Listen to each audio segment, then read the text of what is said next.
ચાલો વિદ્યાર્થી મિત્રો, આજે આપણે પાસ ધ સેન્ટેન્સ એટલે કે હું અહીંયાથી એક નાનકડું નાજુક વાક્ય પાસ કરીશ. બધા એમાં એક એક શબ્દો ઉમેરતો જવાનો છે અને લાસ્ટમાં જોવાનું છે કે કેટલો મોટો ફકરો બને છે. બરોબર? એ વાક્યના સંલગ્ન શબ્દો બધાએ ઉમેરતા જવાના છે. ઓકે? એ વાક્ય છે કે એક જંગલ હતું. શું? ચાલો અલ્પેશ. જંગલમાં એક સિંહ રહેતો હતો. એક જંગલમાં એક સિંહ રહેતો હતો. એક જંગલમાં એક સિંહ અને તેમના મિત્રો રહેતા હતા. એક જંગલમાં એક સિંહ અને એના ઘણા મિત્રો રહેતા હતા. Very good. એક જંગલમાં એક સિંહ અને એના મિત્રો વડલાના ઝાડ નીચે રહેતા હતા. વડલાના ઝાડ નીચે રહેતા હતા. એક જંગલમાં સિંહ અને તેના મિત્રો ગુફામાં રહેતા હતા.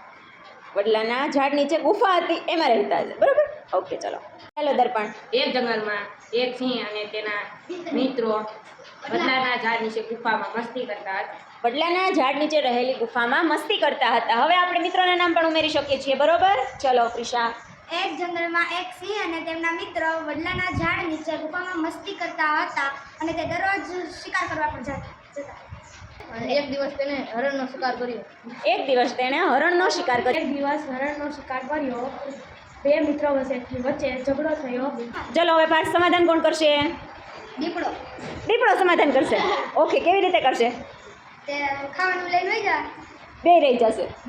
એવું કરું? ઓકે, હાલો આગળ. પ્રિયાંશી વધારો. પછી દીપડો લઈને વયા ગયો. તે ખાધા વિના રહી ગયો. પછી બે મિત્રો રહ્યા કે બે મિત્રો દુશ્મન બની ગયા? તે મિત્ર રહી ગયો. પાછા મિત્ર રહી ગયા. બેયને ખબર પડી ગઈ કે આવી રીતે બેની વચ્ચે ઝઘડામાં ત્રીજો ફાવી જાય છે. બરોબર?